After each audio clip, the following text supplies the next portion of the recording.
হঠাৎ করে একজনকে দেখা, আই রে ভাই আপনার চেহারা শাকিব খানের মতো। লোকটা সেই খুশি। এখন অবশ্য শাকিব খান করলে অনেকে বেজার হতে পারে, কথা কন না কে, রাগ করতেছে। এইরকম পাম মারা কিছু মানুষ আছে না, পাম মারা তেল দেয়া, মানে চেহারা যেমনই হোক চেহারা, কিন্তু চেহারা দেখে বলতেছে আপনার চেহারা মাশাআল্লাহ, মানুষ যে এত সুন্দর হয় আপনার প্রথম দেখলাম। লোকটা খুশি হবে না বেজার হবে? যুবকেরা অবশ্য এগুলো পারে, কথা কন না খেয়ে। মেয়ে দেখলেই কয় আহ তোমার চেহারা তো গো বলিউডের নায়িকার মতো। কি হারামি, চিন্তা করছেন? রাগ করতেছেন আপনারা? ভাই আমি নায়ক নায়িকা নিয়ে এগুলো কথা বলতেছি না, কিন্তু ওই যে সমাজের বাস্তবতা, তাই কথা বলেন ঠিক কিনা? চেহারা যেমনই হোক যদি প্রশংসা করা হয় বেচারা খুব খুশি হয়ে যায়, আছে না নাই? তবে জিনাই দয়ে খুশি হয় না, বেজার হয় না, কি কন? ইউটিউবার ভাইরা আবার এগুলো কাইটে সাইটে দিও না, একটু তোমরাও ভালো হইও, উল্টাপাল্টা কিছু দিও না। এমনিতে আলেম ওলামা অনেক বিপদে আছে, আল্লাহ আমাদের হেদায়েত দান করুক, জোরে কোনা আমি। এই জন্য ভবিষ্যতে আমি অনেক চিন্তা ভাবনা করে দেখেছি যে হয়তো মঞ্চে আমরা অনেক কথা বলি, সেগুলি আবার কাটসাট করে যখন ইউটিউবে দেয় তখন আমাদের সমালোচনাটা আরও বেশি হয়। এই জন্য ভাই পুরো আলোচনা দেবেন, ওই কাটিং কুটিং দিয়ে বিপদে ফেলাইন না। আল্লাহ হেদায়েত দান করুক, জোরে কোনা আমিন। কারণ কন্যায় 2টা বিয়ে করছে 3টে বিয়ে করছে, এগুলো নিয়ে আমাদের টেনশন নাই। ওনার টাকা আছে, উনি বিয়ে করতেই পারে, কথা কন্যা খায়। আমি তো বলবো সাহসী ছেলে, কথা কন্যা খায়। কি পারে 2টা বউ 2টে বেটা, কথা কন্যা খায়। হ্যাঁ নাম্বার 1, সব দিক দিয়ে নাম্বার 1, কথা কন্যা খায়। বেটির খবর না, খালি বেটা, খালি বেটা। আরো যে কটা হবে আল্লাহ ভালো জানে। তো ওর বউ যদি বেশি হয়, ওনার বউ যদি বেশি হয়, আমাদের সমস্যা কি, কথা কন না কে? হ্যাঁ 4টে বিয়ে। সিনেমার যারা ভেলেন মিশা সদাগর, সেও বলতেছে আমরা তো মুসলমান, আমাদের তো 4টে বিয়ে করা জায়েজ আছে। সাকিব তো অলরেডি 2টা করেছে, সমস্যা কি? ও যদি করে, বাহ কি সুন্দর মাসলা মাসাইল ওনাদের মুখ থেকে বের হচ্ছে। হ্যাঁ যে জায়েজ আছে 4টে করতেই পারে, কথা কন না কে? দীপজল পর্যন্ত বলতেছে যে 4টা বিয়ে করতে সমস্যা কি আছে, আমাদের তো জায়েজ আছে, সমস্যা নাই। কয় বউগুলো নিয়ে যদি থাকতে পারে বাংলাদেশে থাক, না হলে বিদেশ চলে যায়, কথা কন না খেতে। একজন এক এক মত। তার মানে কি সিনেমা পাড়ায় যারা অভিনয় করে তারাও কোরআন হাদিস সম্পর্কে কিছু না কিছু জানে, কথা কন ঠিক কিনা? মানুক আর না মানুক, আমল করুক আর না করুক, ওরাও বিপদে পড়লে বলে যে ইসলামে এইটা জায়েজ আছে, কথা কন না কে? যে 2টা বিয়ে ইসলামে জায়েজ আছে, 4টা পর্যন্ত বউ রাখতে পারবে, তাহলে দেখেন যারা ভেলেন তারাও পর্যন্ত জানে, কথা কন না কে? এই জন্য যে কোটি কোটি টাকা ইনকাম করে সে 4টে বিয়ে করতেই পারে, ওর যদি প্রয়োজন হয় রাখতেই পারে। আপনার আমার সমস্যা কি? এগুলো না মাথা ব্যথা কইরা খামাকা নামাজ কাজা কইরেন না, কথা কন ঠিক কি না? যে যার মতো দুনিয়াতে চলবে, যার হিসাব তাই দেবে। আল্লাহর কাছে প্রত্যেকটা ব্যক্তিকে জবাব দিতে হবে। কুল্লু নাফসিম বিমা কাসাবাত রহিনা, প্রত্যেকটা ব্যক্তি তার নিজ কৃতকর্মের ব্যাপারে দায়বদ্ধ থাকবে, নিজের কৃতকর্মের হিসাব নিজেকেই দিতে হবে, কার কাছে? এই জন্য অন্যের সমালোচনা, অন্যের এগুলো বইলে কোনো লাভ নাই। আপনি আমি কতটা ভালো, হয়তোবা বলতেছেন হুজুর আপনিও তো বলে ফেলে দিলেন। আমি বললাম আপনাদেরকে সচেতন করার উদ্দেশ্যে যে এগুলো নিয়ে আর জিকির কইরেন না, কথা কন না। চলুন আমরা অন্যদিকে যাই। আমার যুবক ভাইরা হৃদয়ের কান পেতে কথাগুলো শুনে যান। এইবার কাবুস নামের ফিরাউন গোরস্থানের দারোয়ানের চাকরি পেয়ে গেল, বাদশার কথাগুলো পছন্দ হয়ে গেল। ওই জন্যই তো বললাম প্রশংসা করলে সবাই কি হয়? খুশি হয়, কথা কয় না কে? কত ধরনের প্রশংসা আছে, আছে না? হ্যাঁ সবই আপনারা বোঝেন, একটু খুব ক্লিয়ার করে বলা লাগবে।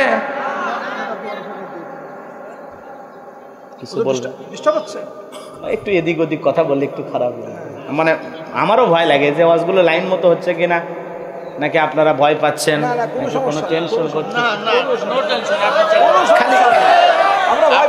লিখে দেবেন, স্লিপ লিখে দেবেন তাহলে। হ্যাঁ আমি কারো নাম ধরে কথা বলতেছি, কারো বিরুদ্ধে বলতেছি, নায়ক নায়িকার করলে ওইটা আলাদা হিসাব, ওইটা না সমস্যা নেই, কথা কন না, ওগুলো বলাই যায়, কারণ প্রত্যেকের ঘরে ঘরেই তো সিনেমা এখন। আচ্ছা ঠিক আছে বাজান গো, আমার ওইটা মানে আমারও বোঝেন না। আমার যুবক ভাইরা এমনি আমরা বিপদে, কথা কন ঠিক কিনা?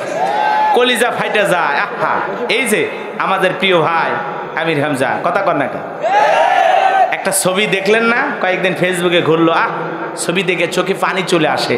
কলিজার টুকরা দুইটা মেয়ে আছে, স্ত্রী আছে, আজকে সব থাকার পরে দীর্ঘ কয়েকটি মাস ধরে কথা বলেন না কেন? আমরা দোয়া করি আল্লাহ পাক যেন আমাদের এই প্রিয় মুফাসসিরকে আবারও কোরআনের ময়দানে ফিরিয়ে আনেন। জোরে বলেন আমিন। আমাদের প্রিয় ভাইটিকে যেন আল্লাহ পাক আবারও আমাদের মাঝে ফেরায় দেন। যত ওলামা ইকরাম ভিতরে আছেন সবাইকে যেন আল্লাহ মুক্তির ফয়সালা করে দেন। চিল্লায় বলেন আমিন। একজন আলেম আর একজন আলেমের জন্য দোয়াই করবে, আর এই দোয়া করে যদি আমারও জেলে যাওয়া লাগে সমস্যা নাই, রাজি আছি। কথা কন না কে? ভয় পাওয়া কোনো কারণ নাই। কারণ এদিক খেয়াল করেন, বাদশাহ হারুনুর রশিদ বাজারে গেছেন, একটা সুন্দর পাখি দরদাম বিক্রি করার জন্য দরদাম চলতেছে। বাদশাহ হারুনুর রশিদ বলতেছে এই পাখির কত দাম? ওই বিক্রেতা অনেক বেশি টাকা চাইলেন। বলে এত টাকা কেন চাইলেন? বলে কারণ আছে, এই একটা পাখি দিয়ে আপনি আরো শত শত পাখি ধরতে পারবেন।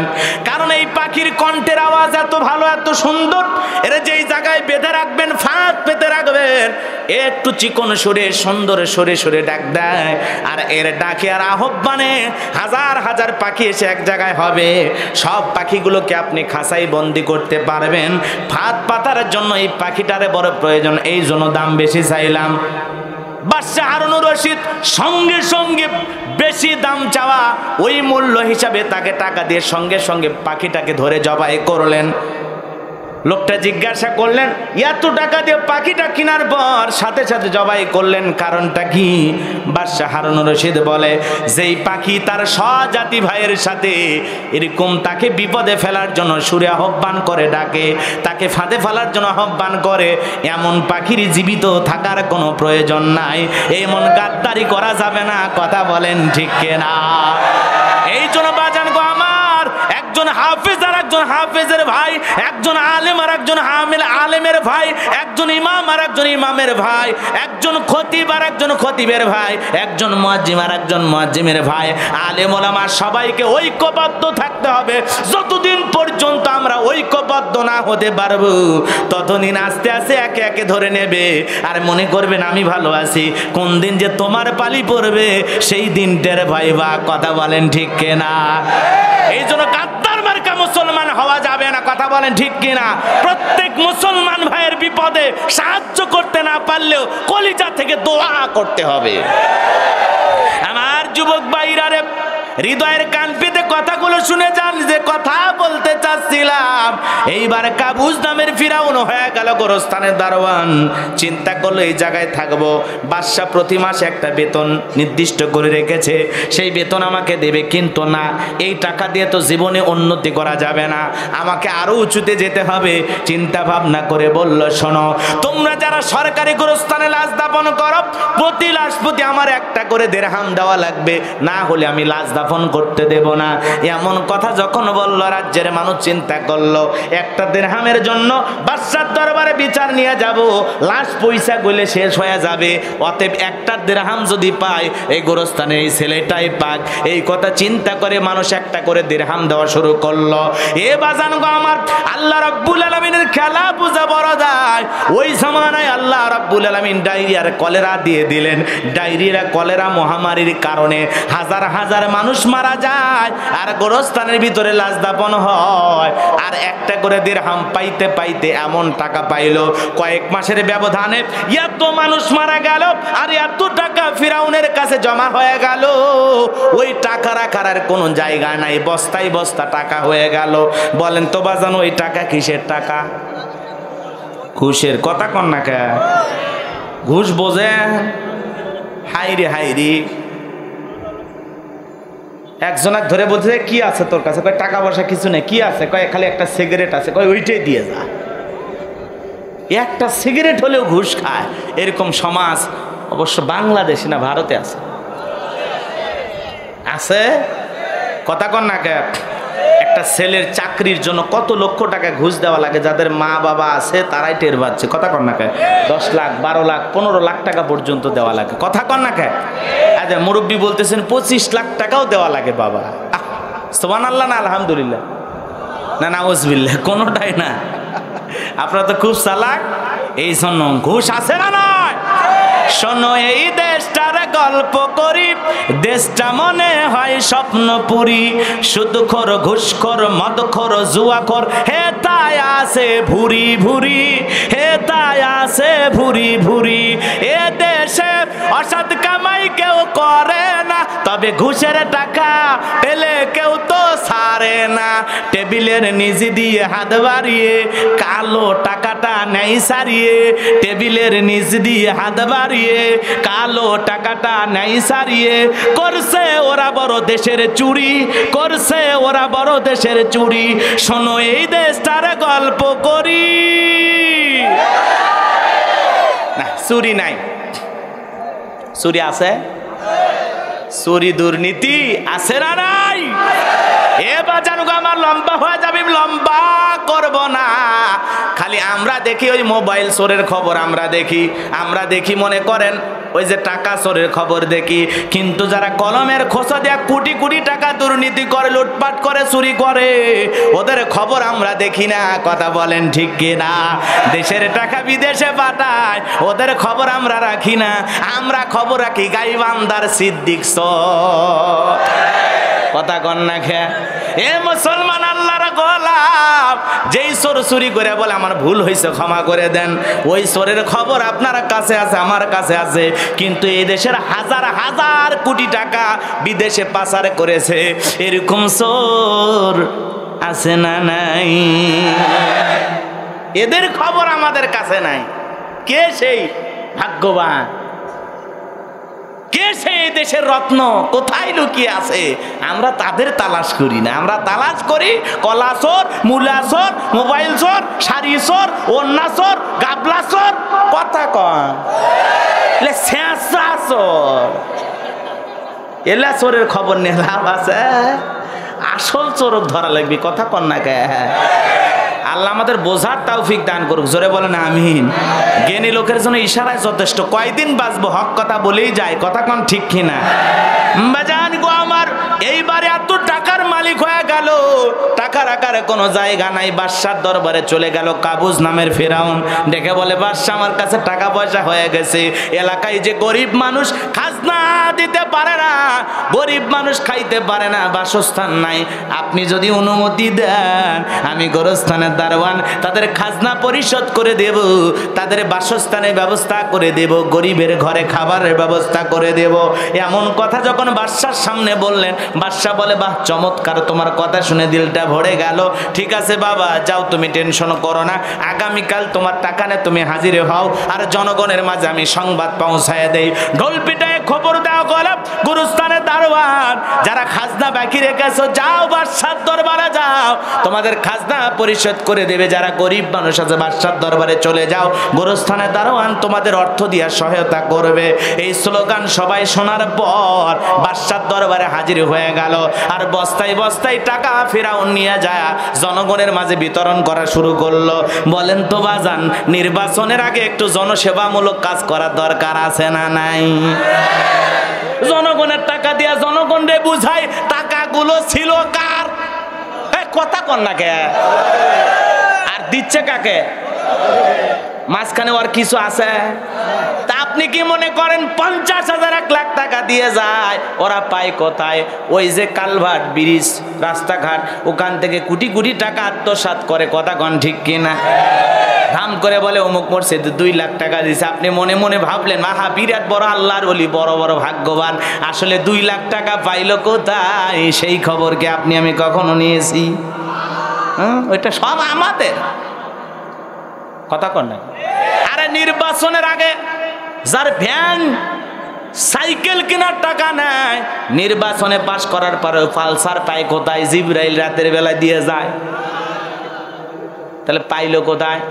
যারা ভাঙ্গা বাড়ি ছিল এখন শহরে বাড়ি করে, জায়গা কেনে, পাইলো কই? এগুলো বোঝেন না? খুব ক্লিয়ার করে বলে আমি কি বিপদে পড়বো? অল্পতেই বলি। বাজান গো আমার, যে কথা বলতে চাচ্ছিলাম, সৎ লোক দরকার। কিলো সৎ লোক দরকার, যারা আমানতের খেয়ানত করবে না, যারা মনে করবে জনগণের 10 বস্তা চাল জনগণকে দেয়া দরকার, জনগণের 10 লাখ টাকা জনগণকে দেয়া দরকার, কিন্তু যারা চিন্তা করবে 10 বস্তা চাল 5 বস্তা দেব, 5 বস্তা নিজে রেখে দেব, 10 লাখ টাকা 2 লাখ দেব, 8 লাখ মেরে দেব, এরকম চিন্তা ভাবনা যারা করে ওদের দিয়া কোনোদিন সমাজের, দেশের, জাতির উন্নতি হবে না, হবে না। কথা বলেন ঠিক কিনা? আমার যুবক ভাইরা রে, নির্বাচনের আগে চেহারা সুরত দেখে মানুষের বোঝা যায় না, মাথায় টুপি, গায়ে লম্বা পাঞ্জাবি, কথা কন না কে? যারে দেখে তারাই সালাম দেয়। এমনকি এক নেতা সালাম দিতে দিতে খেজুর গাছকে পর্যন্ত সালাম দিয়েছে, পিছনে থাকে সামসা কর্মী, দেখে বলে নেতা এই খেজুর গাছকে পর্যন্ত সালাম দিলেন। নেতা দেখে বলে রে, তালে মনে করেছিলাম খেজুর গাছও ভোটার। কথা কন না কে? এমন তাল উঠে গেছে সালামের, সালামের মৌসুম শুরু হয়ে গেছে। আসসালামু আলাইকুম চাচা, ভালো আছেন? চাচির ডায়াবেটিস বেড়েছে না কমেছে? এমন কায়দায় খবর নাই, মনে রক্তের আত্মীয়, কিন্তু বোঝা যাচ্ছে সব কি ধান্দা ধান্দা ধান্দা। কথা কন না কে? সব জনগণের কাছে ভালো সাজার একটা কৌশল, এছাড়া আর কিছুই না। কথা কন না? আমার যুবক ভাইরারে হৃদয়ের কান পেতে কথাগুলো শুনে যান। গোরস্থানের দারোয়ান কাবুস নামের ফিরাউন সবাইকে দিয়ে দিল বাজান গো আমার। এইবার সমস্ত জনগণ যায় আর বলে, হারে রাজ্যের বাদশা যদি ওই ব্যক্তি না হইয়া গোরস্থানের ছেলেটা হইতো, না জানি আমাদের কপাল খুলে যেত। এই জন্য আমরাও কিন্তু এরকম মাঝে মাঝে বোকা সাজে, মনে হয় লোকটা ভালো, আসলে ভালো না কালো, আস্তে আস্তে টের পাওয়া যায়। কথা কোন ঠিক কিনা? এই জন্য বাজান গো আমার, যার তার পিছনে স্লোগান দেওয়া যাবে না। বল্টু ভাইয়ের চরিত্র ফুলের মতো পবিত্র, নামাজ পড়ে 1 ওয়াক্ত, গাঁজা খায় 5 ওয়াক্ত, গুমসুরিতে ভাগা ভক্ত, শয়তানের 1 নাম্বার ভক্ত, হুজুরের জন্য খুবই শক্ত, চুষে খায় গরিবের রক্ত। আব্দুল কাদের দুলাভাই, দুলাভাই আছে যেখানে আমরা আছি সেখানে, দুলাভাই গেছে কবরে, তোমরা কেন পড়ে? কথা কন না কে? ওই নির্বাচনের সময় 4 বিড়ি খায়া মাথা ঠিক থাকে না। কথা কন? এই 4 বিড়ির জন্য ইমান বিক্রি করে দেয়। কথা কন না কে? 4 বিড়ি খায়া যার তার পিছনে স্লোগান দেন। কথা আছে, এরকম আছে আপনাদের এলাকা? না, এলাকার লোক অবশ্য চা বিড়ি খায় না, আমি জানি। আপনারা মনে হয় কি খান?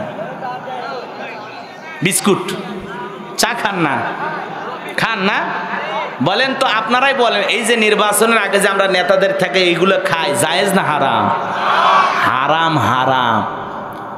এই জন্য একটা নেতার নির্বাচন করতে গিয়ে লক্ষ লক্ষ টাকা খরচ হয়। এই জন্য নির্বাচনে পাশ করার পর আগে ওই টাকা তোলার চিন্তা ভাবনা করে, বিদায় উন্নয়ন করতে পারে না। এই জন্য যদি আমি হিসাব নিকাশ করে বলি, এই দেশের আমরা যারা জনগণ আছি, আমরা যতদিন সৎ না হব, আমাদের ভাগ্যে সৎ নেতাও জুটবে না। এই জন্য জনগণ যতদিন 1 নাম্বার না হব, আমাদের নেতাও ততদিন 1 নাম্বার পাওয়া যাবে না। কথা বলেন ঠিক কি না? এই জন্য আগে নিজেদেরকে ভালো হতে হবে। কথা কন না কে? আমরা যতদিন ভালো না হব, ততদিন আমাদের অভিভাবকও ভালো জুটবে। আমি কি কারো বিরুদ্ধে বললাম? না, আমাদের ভালো হতে হবে। আগে কাদের ভালো হওয়া লাগবে? হ্যাঁ, আমাদের নিজে আগে ভালো হওয়া লাগবে, নিজে ভালো হওয়া লাগবে। আপনি যতদিন পর্যন্ত সংশোধন না হবেন, ততদিন পর্যন্ত আমাদের এরকম বিভ্রান্তির বেড়া জালে থাকতে হবে। কথা বলেন ঠিক কিনা? আল্লাহ হেদায়েত দান করুক, জোরে বলেন আমিন। এই জন্য কোনো নেতা নির্বাচনের সময় প্রচার প্রসার করতে আসলে খবরদার 2, 4, 500 টাকা ঘুষ খাবেন না, চা বিড়ি খাবেন না। মনে থাকবে তো ইনশাআল্লাহ? নিঃস্বার্থভাবে যাকে যোগ্য মনে হবে, ভালো মনে হবে, তাকে দেবেন আপনার সমর্থন। মনে থাকবে তো ইনশাআল্লাহ? মনে থাকবে তো ইনশাআল্লাহ? কিন্তু খবরদার কোন নেতার কাছ থেকে 1 টাকাও খাবেন না। হ্যাঁ, জীবনে খাননি, আলহামদুলিল্লাহ। এরকম জনগণ দরকার। আমরা আমাদের নেতা নির্বাচিত করব নিজেদের মনের মতো, ইনশাআল্লাহ। তৌফিক দান করুক, জোরে বলুন আমিন। তাহলে আমাদের ভালো হওয়ার দরকার আছে না নাই?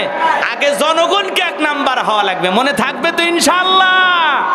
এ বাজান গো, আমার যে কথা বলতে চাচ্ছিলাম, এইবার কাবুজ নামের ফেরাউনের কপাল খুলে গেল, এই দেশের মন্ত্রী মারা গেল, নির্বাচন শুরু হয়ে গেল। আগেই তো জনগণের মন কাইরা নিয়েছে, জনসেবামূলক কাজ কইরা বোঝেন নাই কথা। এইবার এক চান্সে সমস্ত মানুষ সমর্থন দিয়া ওই কাবুজ নামের ফেরাউনকে মন্ত্রী বানায় দিল। এইবার ভালো করে বোঝেন বাজান গো আমার, অল্প দিনের ব্যবধানে বার্ধক্যজনিত কারণে ওই দেশের বাদশা যিনি ছিল মারা গেল। এইবার ফিরাউন সমস্ত নেতা আর জনগণকে ডেকে বলে, আপনারাই বলেন রাজ্যের বাদশা হবে কে? বাদশা ছাড়া তো আর দেশ চলবে না। আপনারা সবাই বলেন আপনারা কাকে বাদশা হিসেবে নির্বাচিত করতে চান। সমস্ত জনগণ, পাতি নেতা, সাথী নেতা সবাই এক ডাকে স্লোগান দিয়া বলে, আপনার চাইতে ভালো মানুষ এই জমিন আর কেউ নাই, আপনি আমাদের বাদশা হয়ে যান, আর যারে তারে আপনি মন্ত্রী বানান, আমাদের কোনো আপত্তি নাই। এইবার জনগণের সমর্থন নিয়ে মিশরের বাদশা হয়ে গেল কাবুজ নামের গোরস্থানের দারওয়ান ফেরাউন। মিশরের বাদশা হওয়ার পর বন্ধু হামানকে ডেকে বলে, টাকো হামান, আয় আয়, তুই হবি আমার মন্ত্রী আর আমি হব এই রাজ্যের বাদশা, দুইজনে মিলে সুন্দর করে দেশ পরিচালনা করব।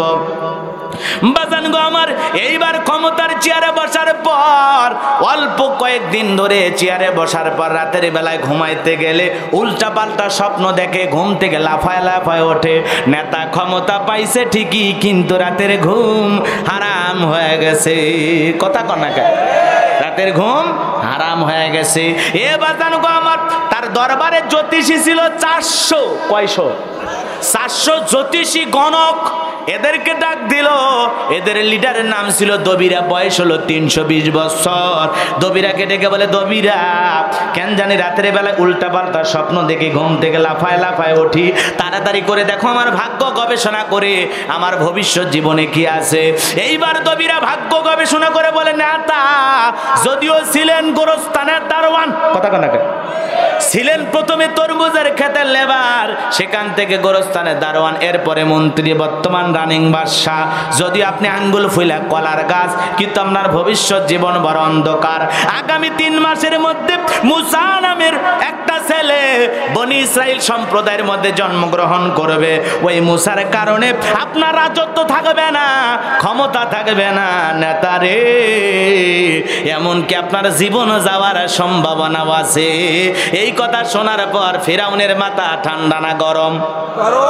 কথা কন্যাকা, খালি গরম মানে এত কাঠখড় পোড়াইয়া ছিলাম কই, আসলাম কই, না জানি ভবিষ্যতে আরো কত কিছু হই।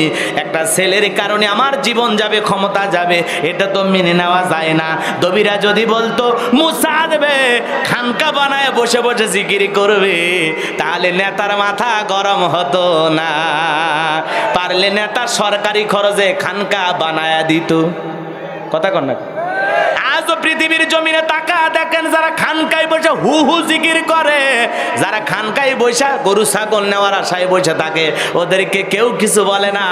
কিন্তু যারা আল্লাহর জমিনে দিন প্রতিষ্ঠিত করার স্লোগান দেয়, যারা দিন বিজয়ের করার স্বপ্নের কথা মানুষের সামনে তুলে ধরে, আল্লাহর আইনের কথা বলে, আল্লাহর জমিনে আল্লাহর বিধানকে প্রতিষ্ঠিত করার কথা বলে, তাদের ভাগ্যেই জেলখানার ভাত জোটে।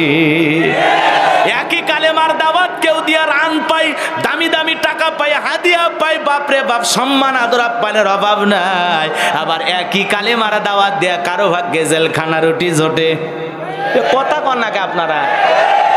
একার ক্লিয়ার করা দরকার, নাকি একটুতেই বুঝবেন? বোঝেন না? কি রমান কাতিবিন সব দিকে আছে, সব ক্লিয়ার করলে আমার ভাগ্যে আবার রাগ করতেছেন।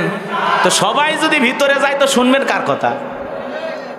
এই জন্য একটুতেই বুঝবেন, একটু আওয়াজ দেবেন, তাহলে বুঝবো যে না কথাটা বুঝেছেন।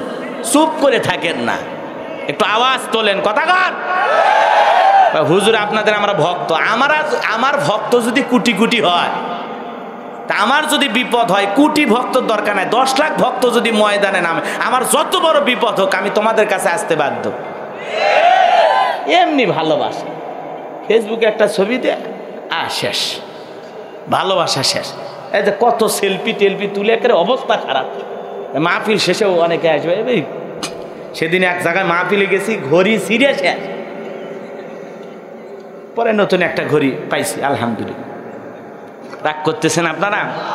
তো এই সেলফি তোলার ভালোবাসা দেখাইলে হবে না। যে মানুষটাকে ভালোবাসতেছেন সে মানুষের বিপদে তার পাশে দাঁড়াইতে, এটা হলো ভালোবাসার আসল পরিচয়। যে কোনো বিপদে তার পাশে দাঁড়াইতে হবে। রাগ করেছেন? আমি মারা যেতে পারি, আমার একটা মাদ্রাসা থাকলো, তাহলে কি আমি মারা গেছে আমাকে তো আর পাবেন না, পাবেন কি? তাহলে আমার যে দিনী প্রতিষ্ঠান থাকবে ওই প্রতিষ্ঠানটাকে ভালোবাসতে হবে। কথা কন?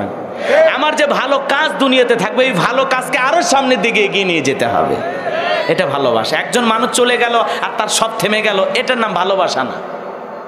আল্লাহ আমাদের হেদায়েত দান করুক, জোরে কোন আমিন। কথা মনে ভুলে গেছেন? খারাপ লাগতেছে? লিল্লাহে তাকবীর। বাজান গো, আমার হৃদয়ের কান পেতে কথাগুলো শুনে যান। এই জন্য খানকায় যারা বসে থাকে ওদের কোনো বিপদ, কথা কন না গে। আজকে দেখবেন ওরাই তো আশিক রাসূল হয়ে ঈদে মিলাদুন নবী পালন করে। সব ঈদের বড় ঈদ ঈদে মিলাদুন নবী আছে না নাই? এ বাজান গো আমার, আমি বেশি দ্বন্দ্বে জড়াইতে চাই না, বিতর্ক সৃষ্টি করতে চাই না। বলেন তো মুসলমানের জন্য ঈদ কয়টি? আরো জোরে বলেন কয়টি? একটা হলো ঈদ উল ফিতর, আর একটা হলো ঈদ উল আজহা। একটা হলো রোজ পবিত্র রমাদানের সিয়াম সাধনার পরে পায়, আর একটা হলো কুরবানির মাধ্যমে পায়। কথা বলেন ঠিক কিনা? মুসলমানের জন্য ঈদের আনন্দ কয় দিন? দুইটা ঈদ। মুসলমানের জন্য কয়টা ঈদ?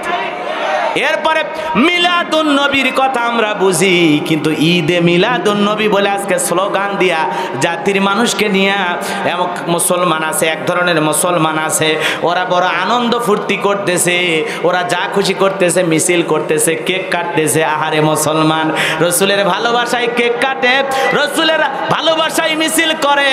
সেই রসুল কিনে যখন কটূক্তি করা হয়, সে রাসূলের যখন কাটুন প্রদর্শন করা হয়, এই ঈদে মিলাদুন নবী পালন করা শেখ রাসূলদেরকে ময়দানে কোনোদিন খুঁজে পাওয়া যায় না। ভালোবাসলে রাসূলের জীবন আদর্শকে বাস্তবায়ন করার জন্য ভালোবাসতে হবে। কথা বলেন ঠিক কিনা? রাগ করেছেন মনে হয়? মুসলমান আল্লাহর গোলাম, হৃদয়ের কান পেতে কথাগুলো শুনে যাবেন। যে কথা বলতে চাচ্ছিলাম গভীর মনোযোগ দিয়ে কথাগুলো শুনে যান, তাহলে খানকায় যারা বসে হু হু জিকির করে তাদের কিনে মানুষের কোনো সমস্যা? বাপরে বাপ, কত বাবা বের হয়েছে, মাথার চুলে চট, পিন্তা টাকা চট, হাতে গাঞ্জার পট। মানুষ কয় সবকিছু ছাড়িয়া তোরা বাবার চরণ ধর, আয়না বসাইয়া দে তোর কলবের ভিতর। আছে না নাই? আছে না নাই? কবা ভান্ডারি লাইন ছাড়া চলে না তো রেলগাড়ি। কয় বাবা শাহজালাল তোর কাছে নাকি কুত্তা বিড়াল সব হালাল। জোরে কন্যা নাউজুবিল্লাহ। হযরতে শাহজালাল কেমন ছিল? আহারে, খানকায় বীর, রাজপথে বীর, নারাই তাকবীর হুঙ্কার দিয়েছে, গৌর গোবিন্দ ময়দান ফাঁকা করে দিয়েছে। কথা কন ঠিক কিনা? এমন পীর বাংলাদেশের ঘরে ঘরে দরকার। কথা কন। কিন্তু এখন সব পীর না ডিজিটাল ক্ষীর। আইরে বাপ রে বাপ, এমন পীরের ভুঁড়ি দেখে বোঝা যায় না এটা মানুষ না মহিলা গর্ভবতী। কথা কন না গে? এরকম পীর আছে না নাই? যাই হোক বাজান, হক্কানি আল্লাহওয়ালারা ছিল, আছে। আমরাও হক্কানি আল্লাহওয়ালাদের সহবতে থাকবো। আমার আল্লাহ বলেন অকুনু মা'আস সাদিকিন, তোমরা সত্যবাদীদের সঙ্গে হও, সত্যবাদীদেরকে তালাশ করো। যেই পীরের পা থেকে মাথা পর্যন্ত নবীর সুন্নাত দিয়ে ঢাকা, যার চেহারার দিকে তাকাইলে আল্লাহর কথা স্মরণ হয়, এমন হক্কানি আল্লাহওয়ালাদের সাথে থাকলে জীবন পরিবর্তন হবে। যে পীর নিজে ইমামতি কইরা লক্ষ মুরিদদেরকে নামাজ নিয়ে নামাজ আদায় করে। কথা কন না? কিন্তু এমন বাবার কাছে যাওয়া যাবে না সেই বাবা বলে পানির ভিতরে জ্বললে বাতি ঝড় বাতাসেও নেবে না। ল্যাংটা বাবার মুরিদ হইলে নামাজ রোজা লাগে না। কই এত সিজদা দিয়া কি করবি? সিজদার মতো একটা সিজদা দিবি, জান্নাত পার হয়ে জাহান্নামের তলে পড়বি। কথা কন না গা? এমন ভণ্ডদের কাছে যাওয়া যাবে? এমন ভণ্ড পীর আছে পেশাব করে পানিও নেয় না। কথা কন না? এ বলে আবার পীর। হ্যাঁ, মেয়েদের সম্পর্কে একটু আলোচনা করতে হবে, সামনের দিকে যাই। কষ্ট হচ্ছে আপনাদের? মন খারাপ করেছেন? কি পীর পেশাব করে কি নেয় না? পানি নেয় না। মুরিদে জিজ্ঞাসা করেছে বাজান পেশাব করে পানি নিলেন না? কয় চুপ কর, চুপ কর। নবীর নাতি হোসাইন ফুরাত নদীর পানি না পেয়ে শাহাদত বরণ করেছে, শহীদ হয়েছে। যেই পানি নবীর নাতি পায় নাই, সেই পানি আমি এই জায়গায় ঠেকাবো? কত বড় ভণ্ড চিন্তা করছে। ও যে শীতের দিনে পেশাব করে পানি নেবে না, সেইটা আর কয় না। স্যার পীর সাহেব পেশাব করে পানি নেয় না, আর মুরিদ আর বড়টা কইরেও পানি নেয় না। কথা কোন ঠিক কিনা? এটা যাওয়া যাবে না। ভণ্ড পীর যেখানে, হক্কানি আল্লাহওয়ালা যেখানে আমরা আছি, আল্লাহওয়ালা খুব ভালো জিনিস। পীর ধরবো ওস্তাদ শিক্ষক হিসাবে, যে তার কাছ থেকে কিছু জানার আশায়, শেখার আশায়। কথা কন না কেন? কিন্তু আমরা পীর ধরতেছি মোরগ দেওয়ার আশায়, মুরগি দেওয়ার আশায়, সন্তান পাওয়ার আশায়। কথা কন না কে? ছেলে মেয়ে দেয় কে? আল্লাহর কাছে চাইতে হবে। কোনো পীর দেবে না, কোনো মাজার দেবে না। সন্তান দেওয়ার একমাত্র মালিক আমার আল্লাহ। এই জন্য কিছু চাইতে হলে কার কাছে? ফাইদা ফারাগতা ফানসাব ইলা রাব্বিকা ফারাগব। বান্দা যখন নিঃস্ব অসহায় দুর্বল হইবা, আমি আল্লাহর দিকে তোমার শূন্য হাত পেতে ধরবা, আমি আল্লাহ শূন্য হাত পূর্ণ বানায় ফেরাই দেব। বলেন আল্লাহু আকবার। এই জন্য ইমানদাররা চাইতে হলে কার কাছে চাইবে? মহিলা মা বোনেরা দেখবেন সন্তান হয় না, 52টা দরবারে 56টা ছাগল মান্নত করে। কথা কন না কে?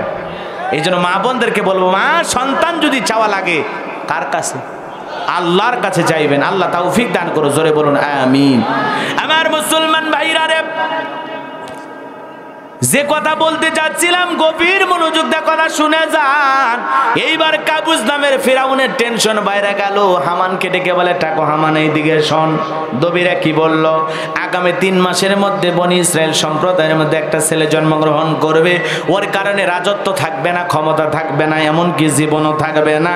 এইবার কি করা যায়? টাকো হামান। হামানের মাথায় কোনো চুল ছিল না, সাদে মান নাই, বাম পাল্লট পুরো মাথা ছিল ভারতের দমদম এয়ারপোর্ট।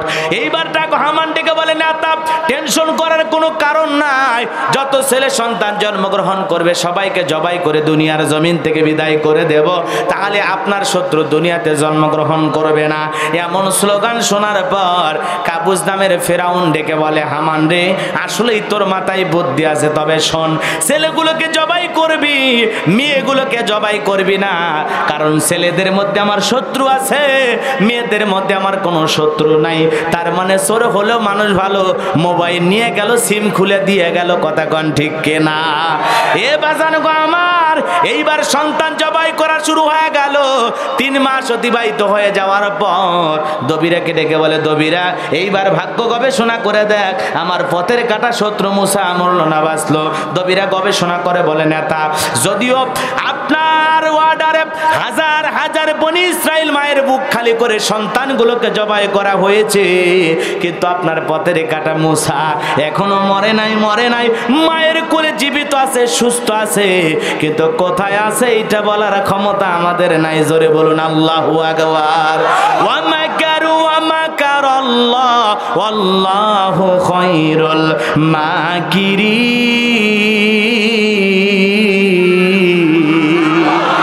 খেলা কার? আল্লাহ চাই মুসারে জমিনে পাঠাইতে, আর ফিরাউন চাই ঠেকাইতে। কোনদিন কি পারবে? জোরে বলেন পারবে? ফিরাউনের মাথা গরম হয়ে গেল। সেনাবাহিনীদেরকে ডাক দিয়ে বলে, শোনো, এত মারলা তাও তো আমার আসল শত্রু মরে নাই। যাও যাও, এলাকায় তল্লাশি চালাও, চিরুন অভিযান চালাও, যেই জায়গায় মুসারে পাইবা ধরো আর জবাই করো, পথের কাটা দূর করো, আমার টেনশন দূর করো। এইবার নেতার ধমকি পাইয়া সমস্ত লোক চলে গেল চতুর্দিকে ছড়াইয়া। একদল চলে গেল মুসা নবীর বাড়ির দিকে। মুসা নবীর বড় বোন নাম তার মারিয়ম, ডেকে বলে, মা, ওই যে ফিরাউনের সেনাবাহিনী দেখা যায়, ভাইকে কই লুকিয়ে রাখবা মা?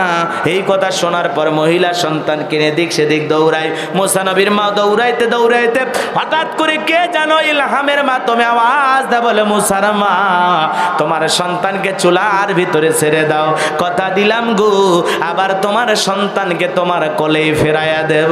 আল্লাহু আকবার। মুসা নবীর মার দেরি করল না, চুলার ভিতরে সন্তানকে ফেলে দিলেন। ফেরাউনের সেনাবাহিনী পুরো বাড়ি তল্লাশি চালাইয়া চলে গেল।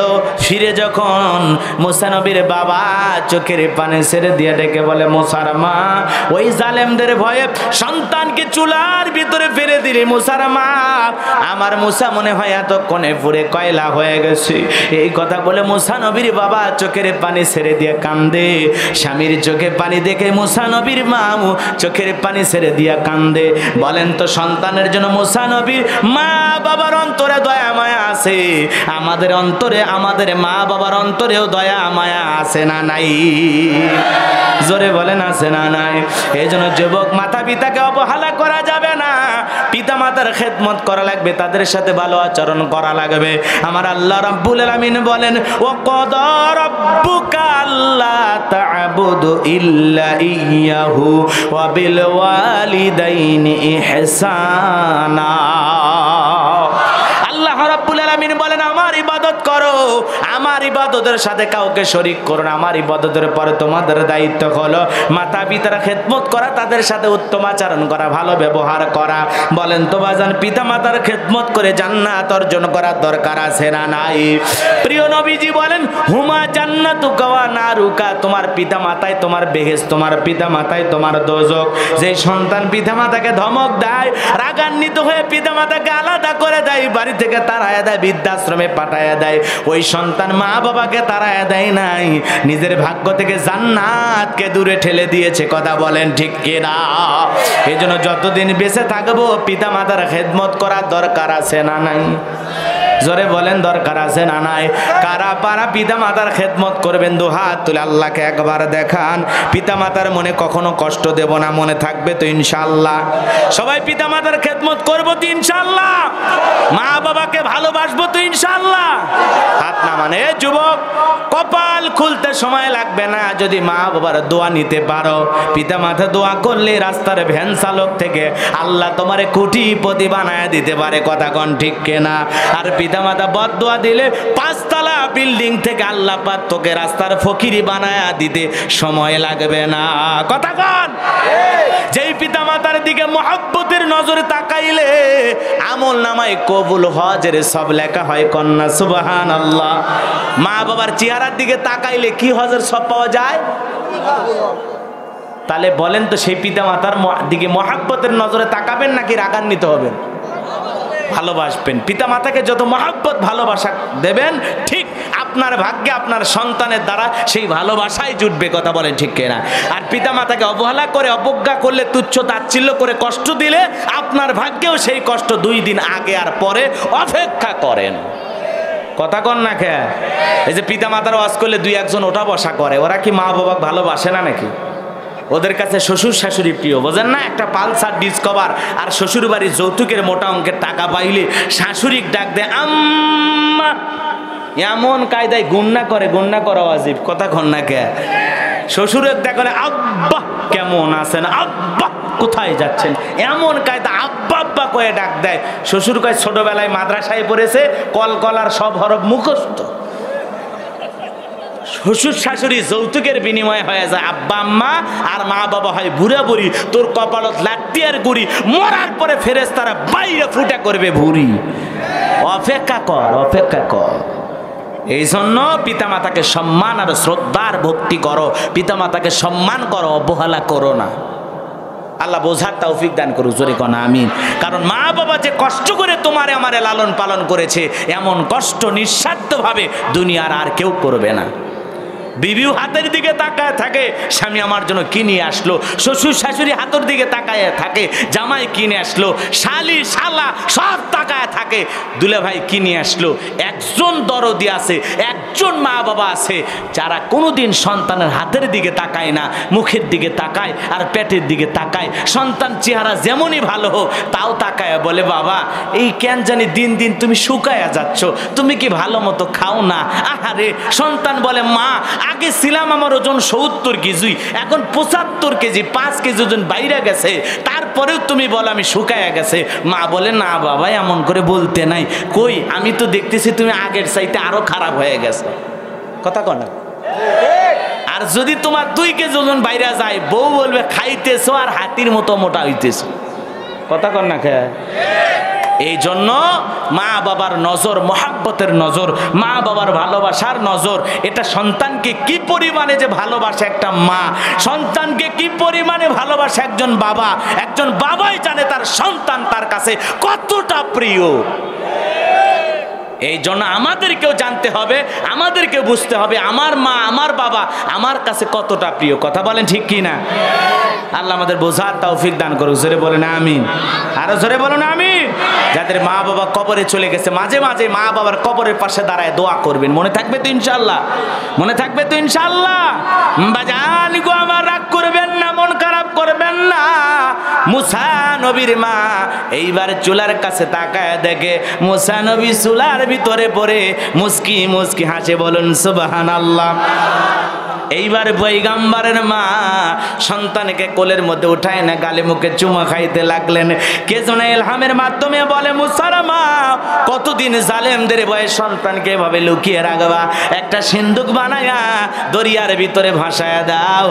কথা দিলাম গো আবার তোমার ছেলেকে তোমার কোলে ফেরাইয়া দেব। আল্লাহু আকবার। মুসা নবীর মা চিন্তায় পড়ে গেলেন, সিন্দুক পাবেন কোথায়? সকালবেলা কে যেন ডাক দেয়, সিন্দুক লাগবে মা। ও মা মিস্ত্রি লাগবে মা, আমি একজন মিস্ত্রি। এই কথা বলে ডাক দেয় মুসা নবীর মা। বলে জীবনে কোনোদিন তো এইভাবে কেউ মিস্ত্রি মিস্ত্রি বলে ডাক দিল না। ও মিস্ত্রি তুমি এদিকে আসো, তুমি কি বানাইতে পারো? মিস্ত্রি ডেকে বলে মা আপনি যদি মনে করেন আপনার এমন একটা সিন্দুক দরকার যে সিন্দুকের ভিতরে আপনার সন্তানকে তুলে দরিয়ার ভিতরে ভাসায় দেবেন, আপনি চাইলে আমি মিস্ত্রি এমন সিন্দুক বানায় দিতে পারি। এই কথা শোনার পর মুসা নবীর মা ডেকে বলে মিস্ত্রি তুমি তো আমার একেবারে মনের কথা বলেছ, এরকম একটা সিন্দুকই তো আমি খুঁজতেছি। বলে মা ভিতর থেকে একটু পানি নিয়ে আসেন, পানির প্রয়োজন হতে পারে আবার নাও হলেও চলবে। মুসা নবীর মা ভিতর থেকে পানি নিয়ে এসে দেখে মিস্ত্রি সুন্দর একটা সিন্দুক বানায়া দাঁড়িয়ে আছে। আল্লাহু আকবার। এইবার সিন্দুকটা হাতের মধ্যে দিয়া এক পা দুপা করে মিস্ত্রি দৌড়ায়। মুসা নবীর মা পিছন থেকে ডেকে বলে মিস্ত্রি এত কষ্ট করে কাঠ দিয়া লোহা দিয়া সুন্দর কইরা সিন্দুক বানা দিলা, কাঠের পয়সা কিনিবা না, লোহার পয়সা কিনিবা না, তোমার পারিশ্রমিকের দাম কিনিবা না। মিস্ত্রি ডেকে বলে মা যারা বিপদে পড়ে তাদের উপকার করি, বিনিময়ে কোনো টাকা পয়সা গ্রহণ করি না। এই কথা বলে মিস্ত্রি এক পা দুপা করে সামনের দিকে দৌড়ায়।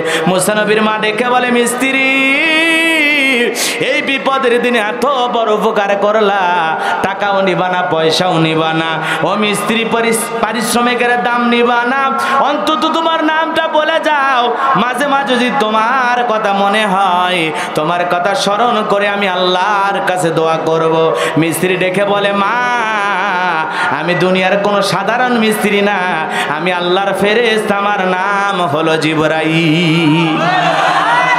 এইবার সিন্দুকের ভিতরে মুসা নবীকে তুইলা দরিয়ার ভিতরে ভাসায় দিলেন। আর মেয়ে মারিয়মকে ডেকে বলে মা সিন্দুক বাজতে বাজতে কই যায় খবর নিয়ে আসবি। লম্বা ঘটনা লম্বা করার সময় নাই রে বাজান। এইবার সিন্দুক বাজতে বাজতে ফিরাউনের ঘাটে চলে গেল। বিকেল বেলা ফিরাউন তার প্রিয়তমা স্ত্রী আসিয়াকে নিয়ে সমুদ্র সৈকতে আসছে হাওয়া খাইতে। কথা কন না কাফের হইলেও স্ত্রীকে নিয়ে কি করতে আসছে? বিনোদন করার জন্য আসছে। কথা কন না কে? আমার যুবক ভাইরা রে, কাফের ফিরাউন তার প্রিয়তমা আসিয়াকে নিয়ে বিকেল বেলা আসছে সমুদ্রে হাওয়া খাইতে। ভালো করে বুঝবেন। এই জন্য বলেন একটা কাফের হয়ে যদি স্ত্রীকে নিয়ে সমুদ্র সৈকতে হাওয়া খাতে আসে, বলেন তো মুসলমান মাঝে মাঝে স্ত্রীকে বিনোদন দেওয়ার জন্য এখানে সেখানে ঘুরতে নিয়ে যাওয়ার দরকার আছে না নাই? বিবিকে ভালোবাসা দিতে হালাল বিনোদন করতে কোনো আপত্তি নাই। পর্দা করে বিবিকে নিয়ে কক্সবাজার যেতে পারবেন, পর্দা করে বিবিকে নিয়ে যে কোনো জায়গা বিনোদন পার্কে যাইতে পারবেন, বিবিকে নিয়ে ভালো কোনো জায়গা ঘুরাইয়া প্রদর্শন করায় নিয়ে আসতে পারবেন, কোনো সমস্যা নাই। কিন্তু পর্দা করে না পর্দা ছাড়া। এখন বিউটি পার্লারের সাজ দেওয়া রং ঢং কইরা চোখে দেয় মাস্কারা যুবকের কাম সারা, একেবারে সেই কায়দায় সাইজা গুইজা মহিলা মা বোনেরা আছে, ওনাদের জন্য স্পেশাল কিছু বলা দরকার। কতক্ষণ দরকার আছে না নাই? এই জন্য মা বোনদেরকে উদ্দেশ্য করে কিছু কথা আমি বলবো, ঘটনাটা একটু সামনের দিকে নিয়ে যায়। কষ্ট হবে আপনাদের? মহিলাদের পর্দায় থাকলে দাম কমে না বাড়ে?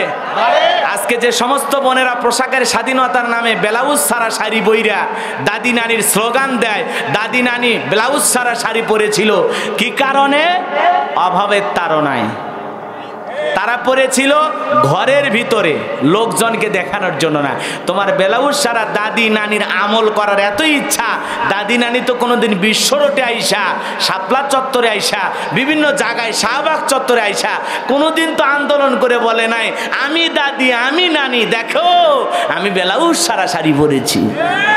এই জীবনে কোনোদিন কোনো দাদি নানি স্লোগান দিয়েছে? তুমি কেমনে দাও? তুমি কি বেহায়া হয়েছো? তুমি কি অসভ্য হয়েছো? তোমার স্লোগান আর তোমার চলার স্টাইল, তোমার কথাবার্তায় বোঝা যায় তুমি অর্ধলঙ্গ পোশাক করে এ জাতিকে ধ্বংসের দিকে নিয়ে যেতে চাও। কথা কন না কে?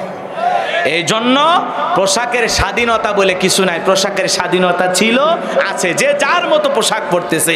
এই মাহফিলে কত যুবক প্যান্ট পরে আছে, গেঞ্জি পরে আইছে। আমি কি বলছি এই প্যান্ট পরা যুবকেরা আমার আর শুনবা না? বলেছি? ওর ইচ্ছা হয়েছে ও পড়ছে, আমার ইচ্ছা হয়েছে আমি লম্বা জামা পরেছি, রাসূলকে মহাব্বত করে ভালোবেসে দাড়ি রেখেছি, মাথায় টুপি পরেছি, কোরআন সুন্নাহর কথা বলতেছি।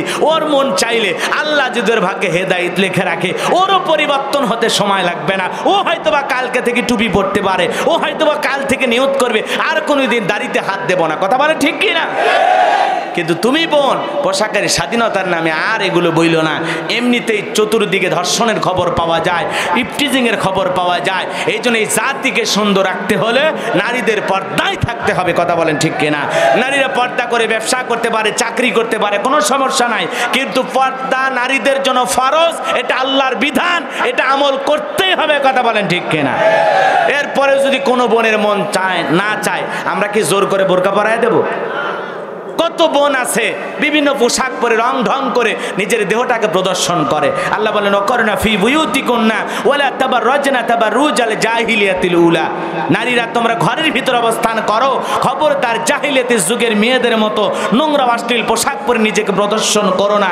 তাহলে নারীরা যদি বাইরে যায় মানুষকে প্রদর্শন করার জন্য যাবে, নাকি পর্দা করে ফরজ আল্লাহর বিধান মেনে যাবে?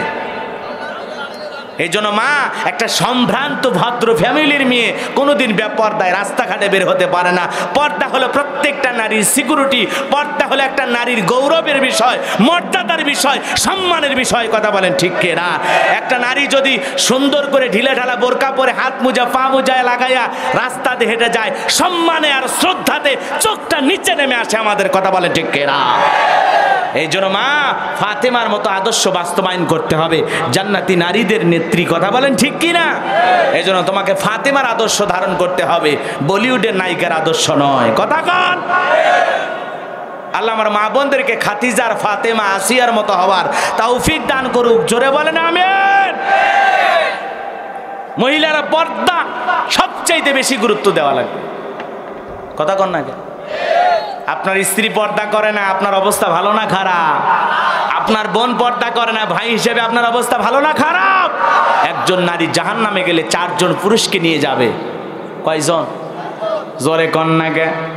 1 নাম্বার বাবা, 2 নাম্বার বড় ভাই, 3 নাম্বার হলো স্বামী, 4 নাম্বার হলো বড় ছেলে। কথা কন না কে? আমাদের সমাজে যারা দায়িত্বশীল আছেন বাজান, খুব ভালোভাবে দায়িত্ব পালন করেন। আপনি বাবা হিসেবে আপনার মেয়েকে পর্দা করেন, আপনার দায়িত্ব, আল্লাহর দেন বিধান। কথা বলেন ঠিক কিনা? আমার বাংলাদেশে অধিকাংশ বাবাগুলো আছে হব আলাই মেয়েটা বেপরদায় চলাফেরা করে, কিছুই বলে না, বলে অল্প বয়স। কত বয়স? কয় 14-15।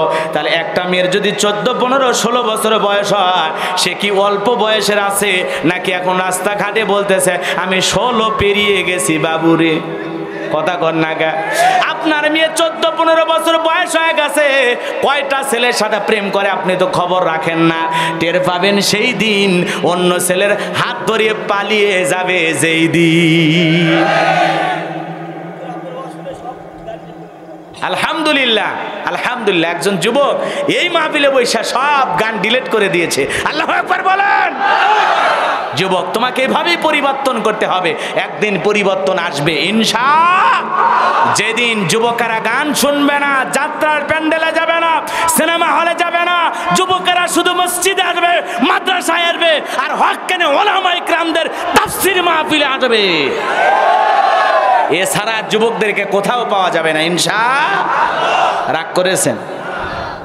আমার যুবক ভাইরা রে, হৃদয়ের কান পেতে কথাগুলো শুনে যান, লম্বা হয়ে যাবে, লম্বা করতে পারবো না। সিন্দুকটা ভাসতে ভাসতে ফিরাউনের ঘাটে চলে আসলো, কথা মনে আছে না নাই? ফিরাউনের সেনাবাহিনী সিন্দুকটা তুলে ফিরাউন আর আসিয়ার সামনে নিয়ে গেল। ফিরাউন বলে সিন্দুকের মুখটা খোলো আমি দেখি। সিন্দুকটা যখন খোলা হলো, সবাই তাকায় দেখে মনে হয় আকাশের পূর্ণিমার চাঁদ সিন্দুকের ভিতরে উদয় হয়েছে। বলুন আল্লাহু আকবার। এইবার বাজান গো আমার, কাবুজ নামের ফিরাউন ডেকে বলে তরবারি আন, জবাই কর, পথের শত্রু দূর কর। আসিয়া বলে থামো, সারা জীবন খালি মারাই শিখছো। ও স্বামী, জীবনে কোনোদিন তোমাকে কোনো কাজে বাধাই দেয় নাই। একটা কথা তোমার কাছে বলতে চাই, এই যে সিন্দুকের কাঠটা দেখো তো, এমন কাঠ কি তোমার দেশে পাওয়া যায়? স্বামী তাকায়া দেখে না না, সিন্দুকের যে কাঠ, এই কাঠ তো জীবনে কোনোদিন আমার বাপদাদা 14 পুরুষ চোখে দেখে নাই। আসিয়াকে ডেকে বলে আসিয়া রে, এই কাঠ তো আমার দেশের না। আসিয়া ডেকে বলে স্বামী গো, ভিন দেশি কারো সন্তান ভাসতে ভাসতে আমাদের দেশে চলে আসছে, এই সন্তানটাকে তুমি জবাই করো না, হত্যা করো না স্বামী গো।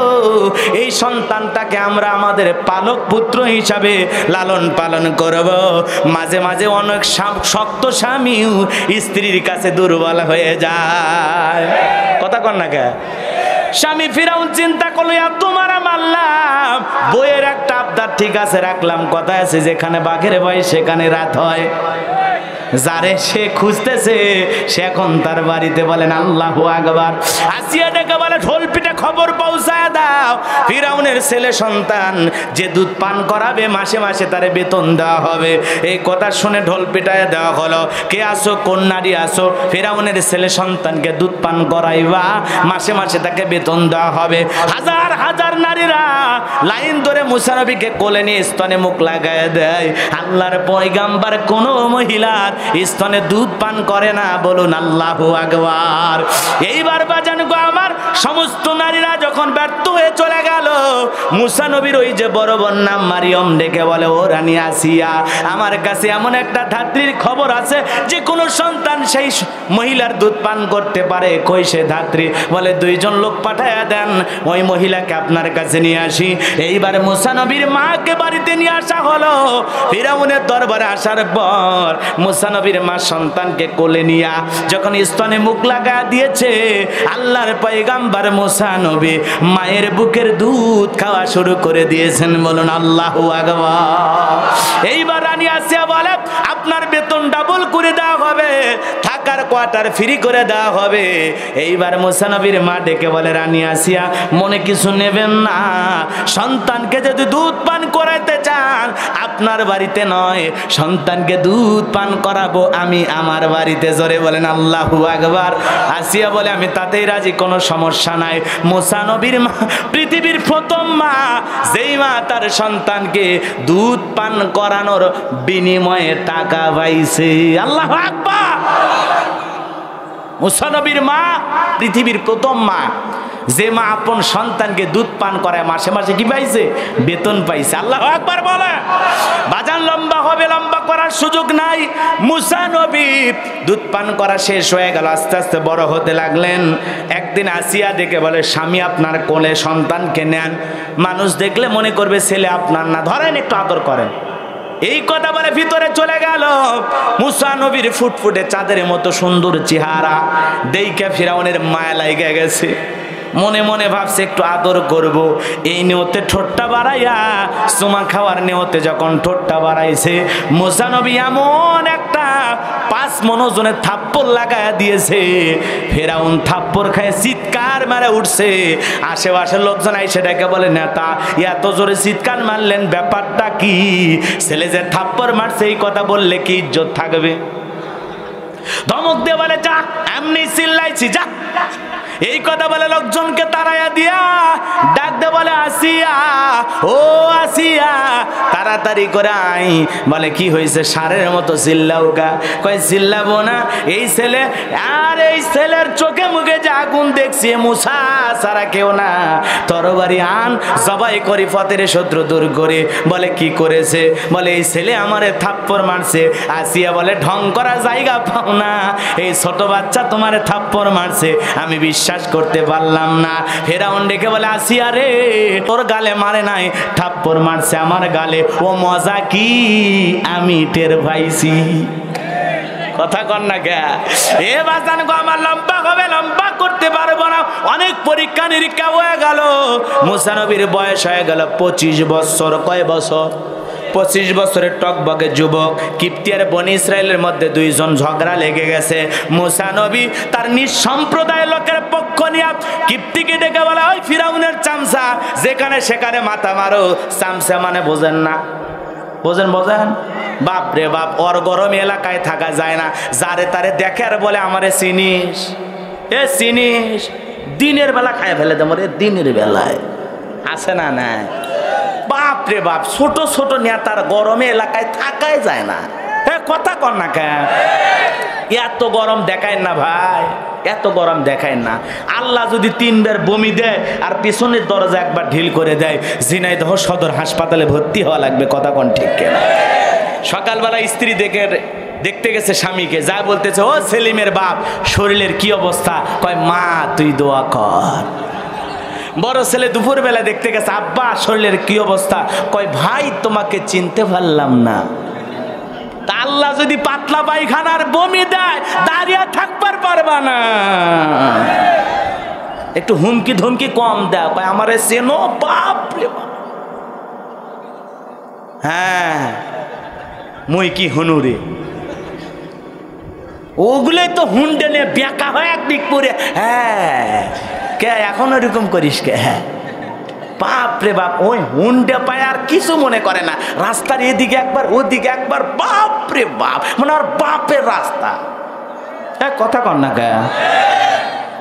রাগ করেছে বাজান গো আমার। মুসা নবীকে বলে, কিপ্তি রে, তোর এত বড় সাহস, এত বাড়াবাড়ি কেন করিস? ফিরাউনের গরমে তোরাও গরম দেখাস। এই কথা বলে মুসা নবী একটা ঘুষি মারছে। কয়টা? এক ঘুষিতে কিপ্তি দুনিয়ার থেকে ইন্নালিল্লাহ, দুনিয়ার থেকে ডিলেট। কথা কন না? একবারে শুয়ে পড়ে আছে, জায়গাতেই খেল খতম। কথা বোঝেন নাই বাজান? জায়গাতেই খালাস। বাজান গো আমার, চতুর্দিকে ছড়াইয়া গেল মুসা মানুষ হত্যা করেছে। ফেরাউনের দরবারে সাথে সাথে মামলা হয়ে গেল, মার্ডার কেসের আসামি। কথা কর না কে? মামলা হতে সময় লাগে। মার্ডার কেসের আসামি হয়ে গেল।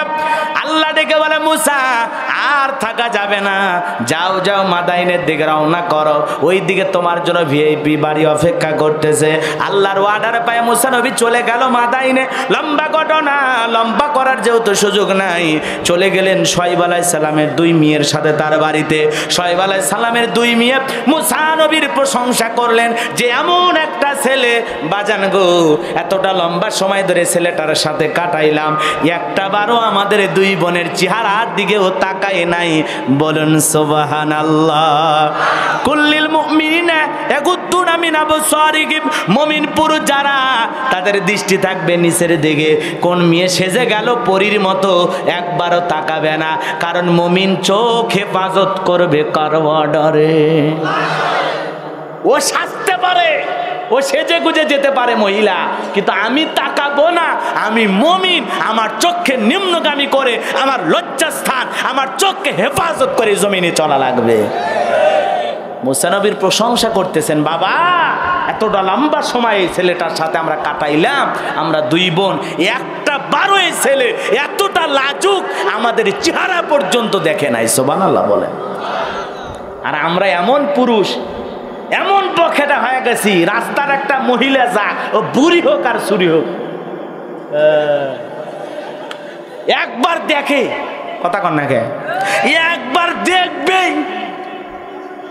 আর কিছু কিছু ছেলেরা তো দেখবেন স্কুল কলেজ যখন ছুটি হবে, ওই জায়গায় মনে করেন 5-10 মিনিট আগে অপেক্ষা করে, কেমন দেখা যায়, কে কিভাবে হেঁটে যায়, ললনা দোলনা। কথা কন না কেন?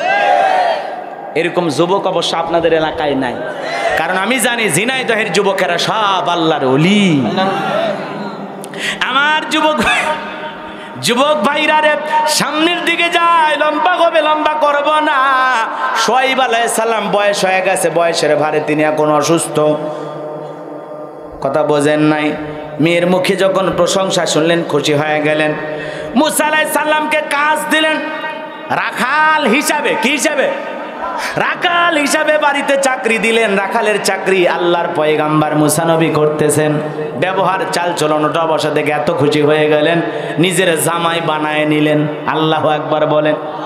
শুআয়ব আলাইহিস সালাম মুসা আলাইহিস সালাম কে দিয়া তার বড় মেয়ে সফুরার বিবাহের ব্যবস্থা করে দিলেন। নবীর শ্বশুর নবী, জামাইও নবী, কন্যা মারহাবা। বাজান গো আমার, লম্বা সময় ধরে শ্বশুর বাড়িতে থাকলেন, 8 থেকে 10 বছর। আল্লাহ দেখে বলে মুসা নবী, আর কতদিন শ্বশুর বাড়ি মধুর হারি? আর চলবেন না, গাট্টি গুট্টি গোছায় নাও, স্ত্রীকে সঙ্গে নাও, তাড়াতাড়ি করে মিশরের দিকে রওনা করো, আর মাদাইনে থাকা যাবে না। তাহলে মুসা নবী শ্বশুর বাড়িতে 8-10 বছর ঘর জামাই ছিল। কি জামাই? আজকেও যারা ঝিনাইদহে শ্বশুর বাড়িতে থাকে ওরা মুসা নবীর সুন্নত পালন করে। কথা বলেন ঠিক কিনা? ঘর জামাই থাকা কোন নবীর সুন্নত?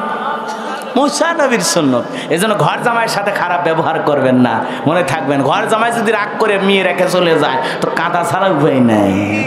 কথা কন ঠিক কিনা? এ বাজান গো আমার, মুসা নবী আল্লাহর ওয়াদার পাইয়া স্ত্রীকে সাথে নিয়া গাট্টি গুট্টি গোছায়া শ্বশুরের দেওয়া লাঠি নিয়ে রওনা করেছেন। লম্বা ঘটনা। তুর পর্বতে যাওয়ার সঙ্গে সঙ্গে আল্লাহ রাব্বুল আলামিন তার পয়গাম্বার মুসা আলাইহিস সালামকে নবুয়ত দান করলেন। বলুন আল্লাহু আকবার। আমার আল্লাহ পাক বলেন, ওয়া মা তিলকা বিয়ামিনিকা ইয়া মুসা। আল্লাহ নবুয়ত দান করে বলে, মুসা তোমার ডান হাতে ওইটা কি? মুসা নবী জবাব দিয়ে বলেন, ক্বালা হিয়া সায়া আতাওয়াক্কাউ আলাইহা ওয়া আহুশু বিহা আলা গনামি ওয়া লিয়া ফিহা মাআরিব উখরা। আল্লাহু আকবার।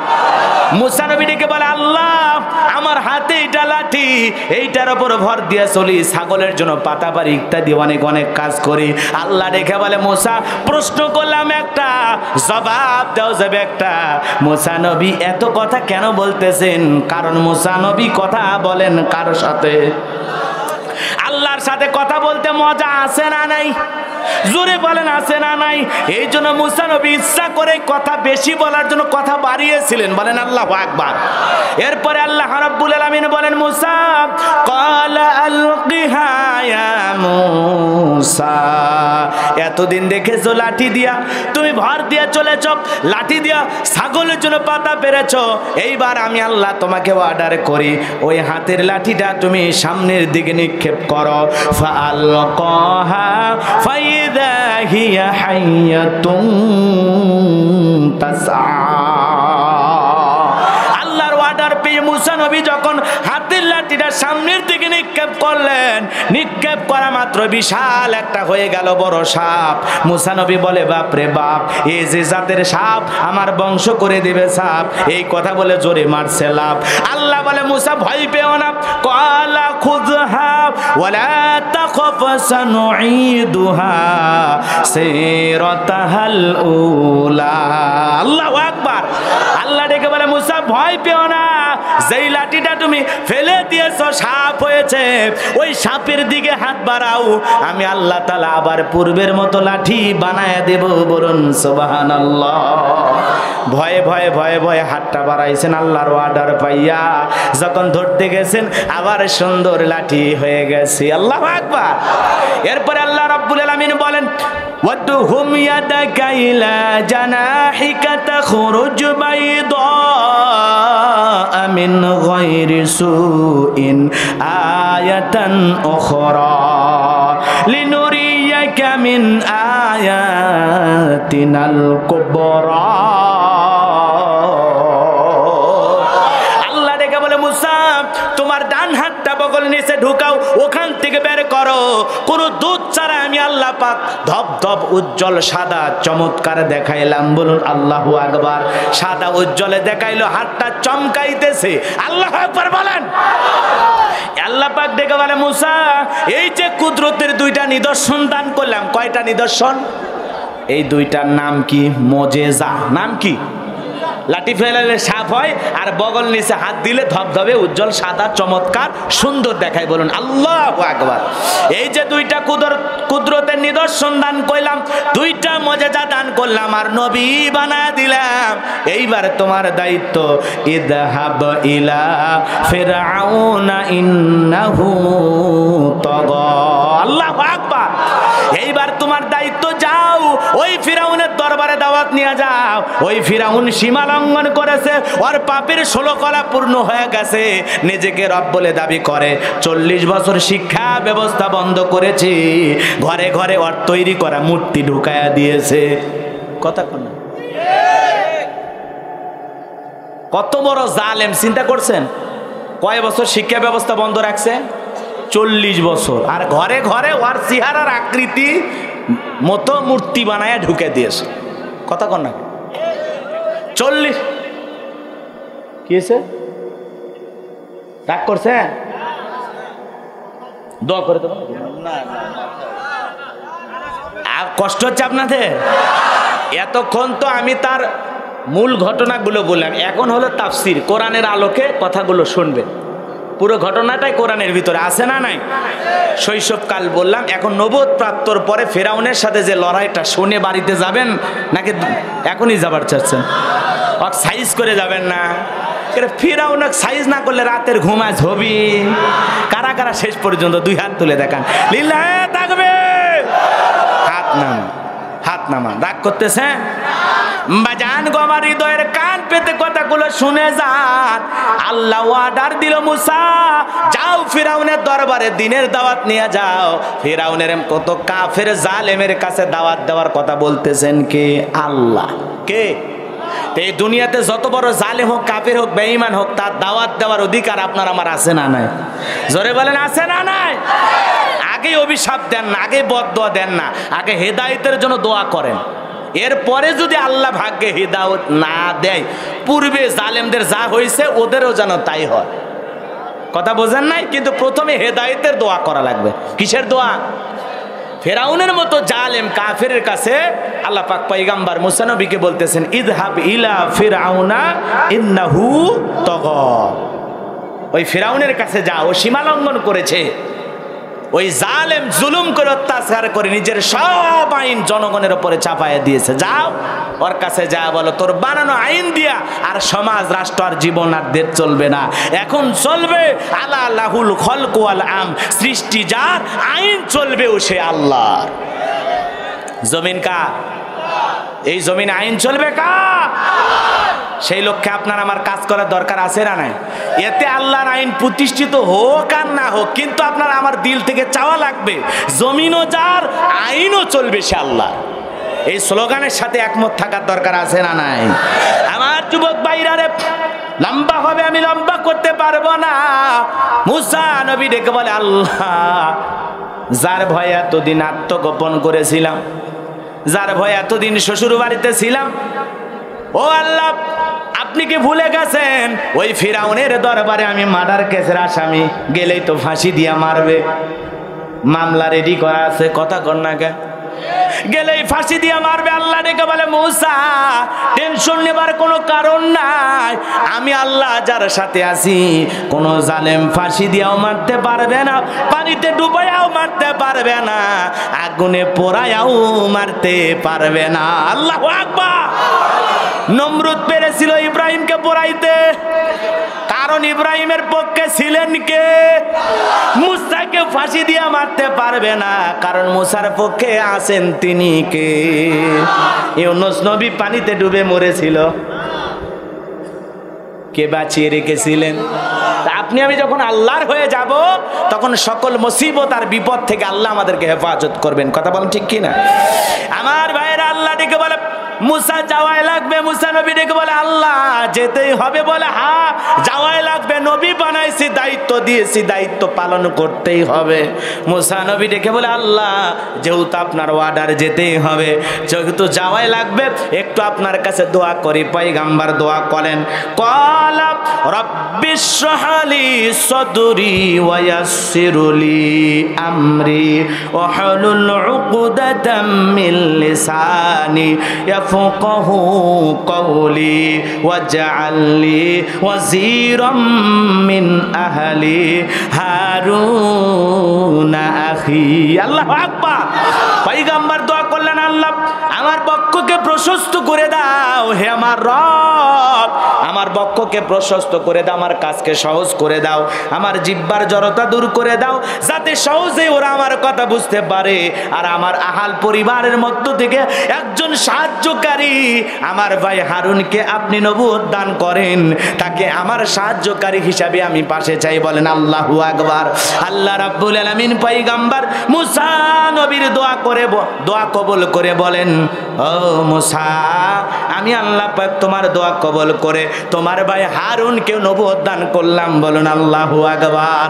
এইবার তোমরা দুইজন মিলে ওই জালেম ফিরাউনের দরবারে তোমাদের দাওয়াতকে পৌঁছায়া দাও। আল্লাহ পাকের অর্ডার পাইয়া মুসা আলাইহিস সালাম তার ভাই হারুন আলাইহিস সালামকে সঙ্গে নিয়ে ফিরাউনের দরবারে চলে গেলেন। আর ফিরাউনের দরবারে যা মুসা নবী বললেন ওয়াকালা মুসা ইয়া ফিরআউনু ইন্নী রাসূলুম মির রাব্বিল আলামিন। মুসা আলাইহিস সালাম বললেন হে ফিরাউন আমি বিশ্বের রবের একজন রাসূল, বিশ্বের প্রতিপালক আমাকে রাসূল হিসাবে তোমার কাছে পাঠাইছে। আল্লাহু আকবার বলেন। কার দরবারে দাওয়াত দিচ্ছেন? জোরে বলেন কার দরবারে? ফিরাউনের দরবারে দাওয়াত দিতেছেন। এরপরে পয়গম্বর বলেন হাকিকুন আলা আল্লাহ আকুলা আলা আল্লাহি ইল্লাল হক কদ জিতুকুম বিবায়িনাতিন মির রাব্বিকুম ফারসিল মাইয়া বনি ইসরাঈল। দেখে বলে ফিরাউন রে আমি আল্লাহ রাব্বুল আলামিন সম্বন্ধে সত্য ছাড়া মিথ্যা কিছু বলবো না। আমি তোমাদের রবের পক্ষ থেকে তোমাদের কাছে সুস্পষ্ট প্রমাণ নিয়ে হাজির হয়েছি, সুতরাং বানি ইসরাইলদেরকে আমার সাথে যেতে দাও। বলেন আল্লাহু আকবার। যে বানি ইসরাইলকে তুমি রব হিসাবে তোমার দাসত্বের ওদের দাসত্ব আর গোলামির জীবন থেকে তুমি মুক্তি দাও। এই কথা শোনার পরে ফিরাউন কি বলল জানেন? ফিরাউন যা বলেছিল আল্লাহ পাক সেইটা সূরা আরাফের মধ্যে জানায় দিলেন। ক্বালা ইন কুনতা জিতা বিআয়াতিন ফাআতি বিহা ইন কুনতা মিনাস সাদিকিন। ডেকে বলল ফিরাউন মুসা রে তুমি যদি সত্যি কোনো নবী হয়ে থাকো, সত্যি যদি তুমি রাসূল হয়ে থাকো, রবের পক্ষ থেকে যদি তোমার কাছে কোনো সুস্পষ্ট প্রমাণ থাকে, সেই প্রমাণটা তুমি আমাদের সামনে প্রদর্শন করো। তুমি যদি সত্যবাদী হয়ে থাকো, তুমি যদি সত্যবাদী হয়ে থাকো তাহলে তোমার রবের পক্ষ থেকে কি এনেছো সেই প্রমাণ আমাদেরকে দেখাও। কয়টা প্রমাণ নিয়ে আসছে? কথা কন্যাকে মুসা আলাইহিস সালাম এই কথা শোনার সঙ্গে সঙ্গে হাতের লাঠিটা ফেলে দিলেন, সঙ্গে সঙ্গে বিশাল একটা সাপ হয়ে গেল। এরপরে বগল নিচ থেকে হাত বের করলেন, ধবধবে উজ্জ্বল সাদা সুন্দর দেখাইলো। এমন দৃশ্য দেখার পর ফেরাউনের পরিষদ বর্গের সমস্ত লোকেরা ডেকে বলে এই ছেলেটা একটা বিজ্ঞ জাদুকর, একটা মস্ত বড় জাদুকর, আমাদেরকে জাদু দেখায়া ঘায়েল করতে চায়। ফিরাউন ডেকে বলে হ্যাঁ তোমাদের সাথে আমি একমত, এই ছেলে জাদু দেখায় ভয় দেখায় আমাদেরকে দেশ থেকে বিতাড়িত করতে চায়। এই ছেলের বিরুদ্ধে আমাদেরকে একটা পদক্ষেপ গ্রহণ করা লাগবে। সবাই মিলে বলতেছে শোনো, জাদু যেহেতু দেখাইছে, জাদুকর এনে জাদু পরাজিত করা লাগবে। জোরে বলেন মুসা নবী যা দেখাইছেন জাদু না আল্লাহ পাকের দেয়া মুজিজা? কিন্তু ওই সময় জাদুর প্রচলনটা বেশি ছিল। এই ধরনের দৃশ্য দেখার পর তারা এক বাক্যে বললো এটা জাদু। কথা কি বোঝা গেল? এ বাজান এটা ছিল মুআজিজা। আর কাফিররা বলল জাদু, বোঝে নাই ওদের দাদু। কথা কোন ঠিক কিনা? মুসা আলাইহিস সালামের বিরুদ্ধে তারা তখন শহর বন্দরে লোক পাঠায় দিলেন, একত্রিত করলেন, ইয়াতু বিকুল্লি সাহিরিন আলিম। আল্লাহু আকবার। ফিরআউন তখন শহর বন্দরে লোক পাঠাইয়া বড় বড় জাদুকরদেরকে একত্রিত করে তার দরবারে নিয়ে আসলেন এবং জাদুকরদেরকে বললেন মুসাকে পরাজিত করতে হবে। আমার একটা শত্রু আছে, সে এইভাবে জাদু দেখাইছে, তোমাদের জাদু দিয়ে তাকে পরাজিত করতে হবে। সমস্ত জাদুকররা বলে আমরা যদি পরাজিত করতে পারি জাদু দেখায় আমাদের লাভটা কি? ফিরআউন তখন বলল ক্বালা নাআম ওয়া ইন্নাকুম লামিনাল মুকাররাবিন। আল্লাহু আকবার।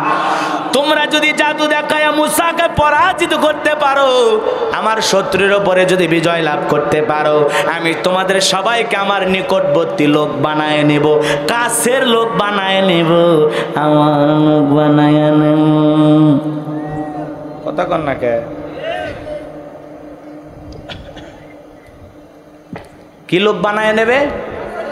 কাছের লোক। বোঝেন না যে যদি আমার শত্রুকে পরাজিত করো আমি কাছের লোক বানায় নেব। কিন্তু মনে রাখবে ওই জালেমদের ফাঁদে পা দিয়ে যখন আপনি তার শত্রুকে সাইজ করবেন, পরে আপনাকেও সাইজ করবে। কারণ বেঈমানেরা ভালো হয়, ওরা সুযোগে ব্যবহার করে, আবার প্রয়োজন ফুরে গেলে ধাক্কা মেরে গর্তে ফেলে দেয়। কথা কন না কে? রাগ করেছেন মনে হয়। এবার যেন আমার মনে রাখবেন, ভালো করে কথাগুলো বোঝার চেষ্টা করবেন। এইবার জাদুকরেরা ফেরাউনের কথায় খুশি হয়ে গেল যে আমরা এত বড় বাদশার নিকটবর্তী লোক হয়ে যাব, এর চাইতে বড় পাওয়ার কি হতে পারে? বাদশার কাছের লোক হয়ে যা বলবো তাই হবে, ঠিক আছে মেনে নিলাম। এইবার ফাইনাল খেলার দিন রেডি হয়ে গেল। চতুর্দিক যা জাদুকররা একত্রিত আর লক্ষ লক্ষ দর্শকের একত্রিত, এক জায়গায় দাঁড়ায় আছে মুসা আর হারুন আলাইহিস সালাম, আর চতুর্দিকে দাঁড়ায় আছে ফিরআউনের লোকজন।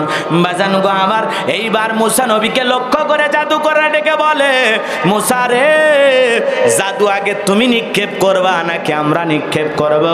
মুসা নবী ডেকে বলে, ওস্তাদের মার শেষ রাত্রে, আগে তোমরা দেখাও তারপরে আমি দেখাবো। এই কথা বলে মুসা নবী দাঁড়িয়ে থাকলেন। জাদুকররা হাজার হাজার জাদু নিক্ষেপ করলো, দড়ি বানাইলো, রশি বানাইলো, আগুন বানাইলো, বাঘ বানাইলো, ভাল্লুক বানাইলো, এমনকি মানুষের চোখে পর্যন্ত তারা জাদু করেছিল। এত ভয়ঙ্কর জাদু যা কোনোদিন মিশরের মানুষ আর দেখেনি। কথাকে বোঝা গেল? বাজান গো আমার, ৮০,০০০ জাদু নিক্ষেপ করেছে। কয় হাজার? ৮০,০০০ জাদু নিক্ষেপ করেছে। মুসা আলাইহিস সালাম শুধু দাঁড়িয়ে দেখতেছেন। এইবার মুসা আলাইহিস সালামের দিকে লক্ষ্য করে ফিরআউনের লোকেরা বলে, আমাদের জাদু দেখানো শেষ, এইবার তুমি তোমার জাদু নিক্ষেপ করো। আল্লাহ রাব্বুল আলামিন ওহীর মাধ্যমে মুসা নবীকে জানায় দিল, মুসা টেনশন নেবার কোনো কারণ নাই, হাতের লাঠিটা ফেলায়া দাও, যা করার আমি আল্লাহ করতেছি। এই কথা বলে মুসা নবী হাতের লাঠিটা ফেলা দিলেন। বিশাল একটা সাপ হয়ে গেল, যেই সাপের ঠোঁটটা নিচে আর উপরের ঠোঁটটা ছিল ৮০ ফিট উঁচুতে। বিশাল একটা হা করে যত জাদু নিক্ষেপ করেছিল সমস্ত জাদু সাপের পেটের ভিতরে চলে গেল।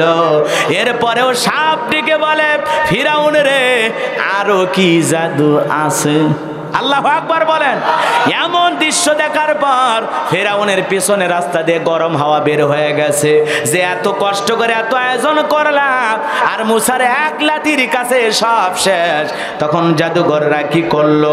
ওয়া উলকিয়াস সাহারাতু সাজিদিন, সমস্ত জাদুকররা সিজদায় মাথা নত করলো।